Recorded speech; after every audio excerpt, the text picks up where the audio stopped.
조갑제 TV 시청자 여러분 안녕하십니까? 이 세계에는 200개 정도의 나라가 있는데 몇 개 나라는 그 전략적 가치가 특히 높은 나라가 있습니다. 예컨대 이스라엘 같은 나라죠. 이스라엘, 중동 이스라엘, 그리고 한국이 또 그러합니다. 대만도 그렇습니다. 전략적 가치가 높은 나라입니다. 유럽에서는 벨기에 같은 나라였습니다. 과거에는. 왜냐하면 프랑스하고 독일 사이에 있으니까요. 그런데 중동에서 특히 전략적 가치가 높은 세계적 측면에서 나라가 하나 있습니다. 그게 사우디아라비아입니다. 사우디아라비아는 세계에서 석유 매장량이 압도적으로 1등입니다. 1등이고요. 동시에 이슬람의 본산인 메카가 있는 곳입니다. 이슬람의 정신적인 지주라고 볼 수 있습니다. 그런데 사우디는 순위파입니다. 시아파 순위파의 대결은 그 증오심이나 적개심이 과거 종교전쟁 17세기 종교전쟁 시절의 개신교와 가톨릭의 대결 이상입니다. 순니파는 세계 전체 이슬람의 약 85%를 차지하는데 그 종주국이 사우디아라비아입니다. 그럼 시아파는 누구냐? 시아파는 종주국이 이란입니다.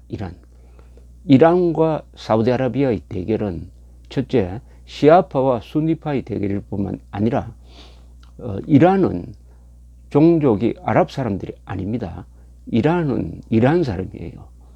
그 인종적 계통은 지금 게르만족하고 오히려 비슷합니다. 다만 8세기에 이슬람에 의해서 점령된 다음에 종교가 이슬람으로 바뀌었고, 그러나 그 문화적 전통은, 역사적 전통은 중동에서 최고의 나라죠. 과거의 페르시아, 그 뒤에 수많은 세계적 대제국을 만든 나라입니다. 그런 나라와 사막에서 일어난 사우디아라비아는 여러 가지 측면에서 다른 점이 많은데, 특히 달라진 것은 1979년에 호메이니가 일으킨 이슬람 혁명에 의해서 이란이 이슬람 공화국을 표방하면서 반 사우디아라비아, 반미 정책, 반 이스라엘 정책을 펴므로써 사우디와 이란이 결정적으로 갈라지는 계기가 되었습니다. 여기에다가 이란이 핵무장을 하기 위해서 여러 가지 연구시설을 가동하면서 이른바 핵위기가 일어났습니다. 어제 이 사우디아라비아의 실권자이고 왕세자인 모하메드 빈 살만이 이렇게 이야기했습니다. 이란이 핵무장하면은 사우디도 핵무장한다. 이렇게 이야기한 데 대해서 많은 사람들이, 전문가들이 고개를 끄덕입니다. 충분히 사우디는 그럴 수가 있다. 사우디가 만약 지금부터 핵무장을 한다면은 영변 핵 원자로 같은 것을 만들어 가지고 플루토늄을 생산하고 또는 농축 우라늄 시설을 만들어야 되는데 그런 기술적 기반이 없습니다. 그런데도 왜 전문가들이 사우디 그 말 절대 공갈이 아니다 라고 믿는 이유가 있습니다. 지금 세계 외교가에서는 사우디와 파키스탄 사이에 이 비밀 핵 협정이 있다고 믿고 있습니다. 즉 사우디가 파키스탄에 돈을 대어 주어 가지고 파키스탄이 사우디 몫의 핵폭탄을 만들어 놓고 가지고 있다, 이렇게 믿고 있는 것입니다. 여기에 대해서 BBC 심층 취재팀이 몇 년 전에 이것을 취재를 했는데 결론이 이렇습니다. 사우디아라비아는 파키스탄의 핵무기 개발에 투자하여 원하는 대로 원자폭탄을 손에 넣을 수 있게 되었다는 것이 결론이었습니다. 어떤 점에서는 사우디가 결심만 하면 이란보다 먼저 핵실전 배치를 할 수 있다고 보고 있습니다. 이 당시에 BBC 취재에 응한 나토의 한 고위 관리는 익명으로 이야기하기를, 이제 파키스탄이 사우디를 위해서 사우디가 주문 생산하도록 만든 그 원자 폭탄을 다 만들어 놓고 있고, 명령만 내리면 넘길 수도 있게 되었다, 이렇게 이야기를 했습니다. 이 무렵에 이스라엘 군사정보국장 출신인 아모스 야들리는 스웨덴의 한 회의에 참석해가지고, 만약 이란이 핵폭탄을 갖게 되면은 사우디는 한 달도 기다리지 않을 것이다. 그들은 파키스탄에 가서 이미 대금을 지불한 핵폭탄을 들고 들어올 것이다, 이렇게 이야기를 했습니다. 그런데 사우디는 이런 비밀 계획이 있다는 것을 넌지시 공개적으로 이야기하기도 합니다. 이렇게 이야기를 합니다. 사우디의 압둘라 왕이 2009년에 미국의 중동 문제 특사인 데니스 로스를 만난 자리에서, 만약 이란이 금지선을 넘으면 우리도 핵폭탄을 갖게 된다, 이렇게 공식적으로 이야기를 했습니다. 공식적으로 이야기. NPT 핵 금지 조약에 가입하고 있습니다, 지금 사우디는. 그러나 적대국이 핵무기를 갖게 된다면은 우리도 갖는다 하는 것을 미리 예고를 하고 있습니다. 왜 대한민국 역대 대통령은 이런 이야기를 미국에 하지 않았습니까? 무슨 죄를 지었습니까? 그렇게 이야기하면은 미국이 기분 나쁘니까 좀 미안해서 그렇게 하는 겁니까? 아니, 국가 생존, 대한민국 5천만이 생존하는 문제가 그렇게 미안한 문제입니까? 예의를 차려야 할 문제입니까? 사우디가 이란으로부터 받는 위협은 대한민국이 핵무장한 북한으로부터 받는 위협보다는 덜한 것입니다. 그래도 이렇게 당당하게 나왔습니다, 사우디가. 왜 대한민국은 사우디처럼 행동할 수가 없었을까요? 그랬으면 오늘날 상황은 달라졌습니다. 특히 우파 대통령이 왜 그렇게 자주국방 의지를 마치 부끄러운 것인 것처럼 숨겼을까요? 개탄에 맞지 않습니다. 이 오바마 행정부에서 대량 살상무기 감축 업무를 지휘했던 게리 세이모 씨는 BBC와 인터뷰를 하면서 이렇게 이야기했습니다. 파키스탄 사람을 만나보면은 이렇게 이야기한다는 겁니다. 그동안 사우디가 파키스탄이 핵 개발하는데 그렇게 돈을 많이 주었는데 이게 자선 사업이겠느냐? 라고 반문한다는 것입니다. 사우디가 파키스탄 핵 개발에 투자해가지고 일종의 핵폭탄을 주문 생산하는 계획을 추진한 것은 역사가 오래됩니다. 1980년대로 거슬러 오르는데, 그때부터 이미 원대한 계획을 세우고 사우디는 먼저 핵폭탄 운반 수단인 미사일을 CSS-2라는 이 탄도미사일을 중국으로부터 수입해서 배치를 했습니다. 왜 중국으로부터 수입했느냐? 파키스탄과 중국은 인도를 공동의 적으로 삼고 있습니다. 그러니까 파키스탄과 중국 사이에는 핵폭탄 개발할 때 서로 협력을 했습니다.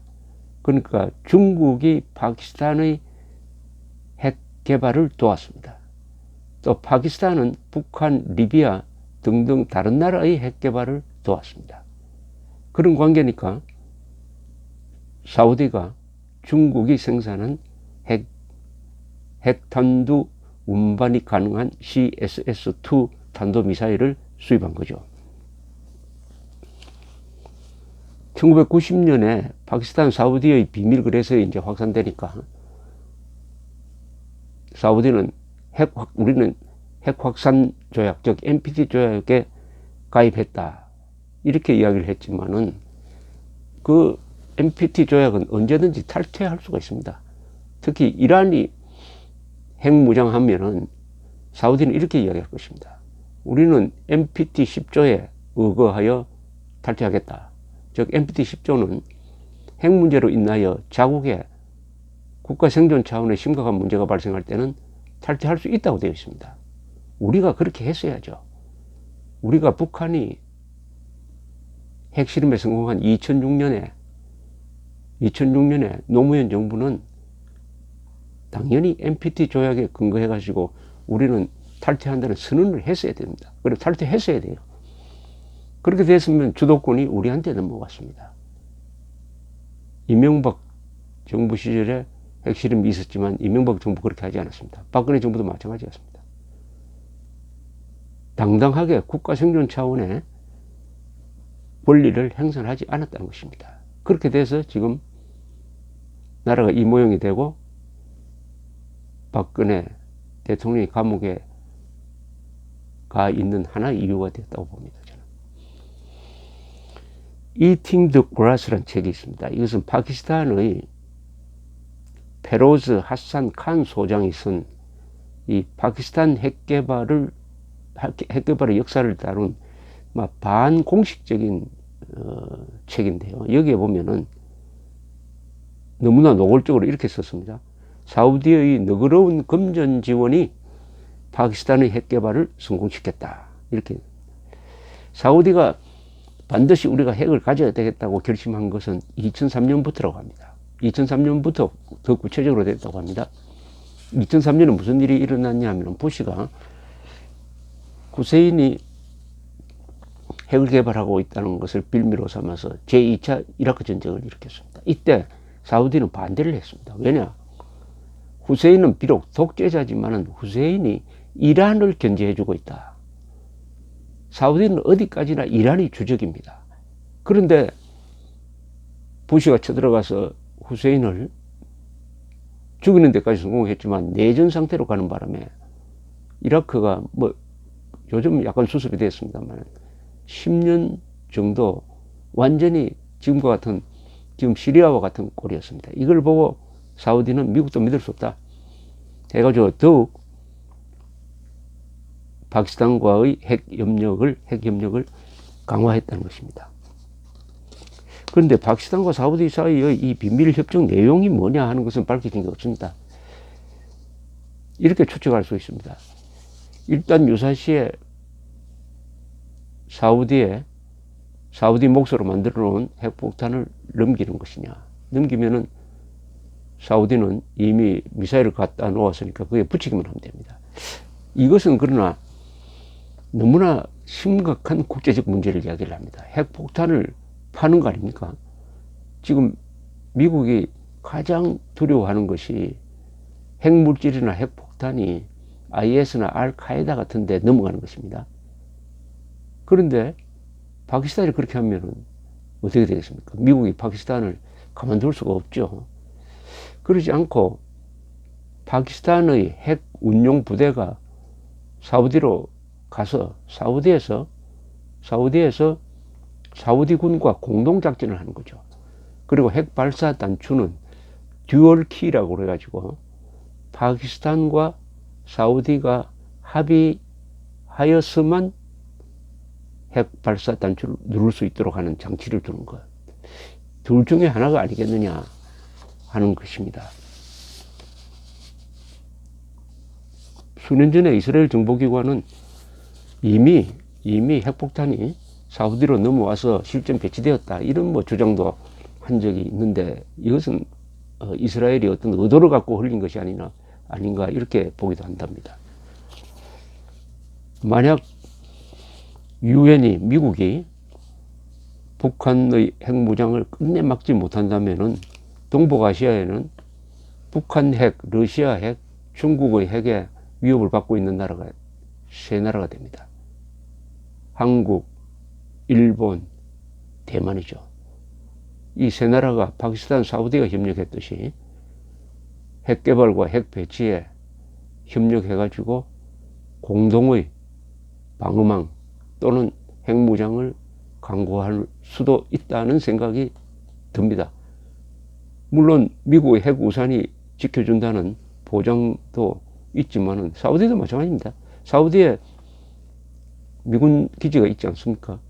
사실상 사우디와 미국은 군사 동맹 관계인데도 사우디는 핵 문제에 관한 동맹은 없다. 내가 지켜야 한다. 이렇게 결심한 것입니다.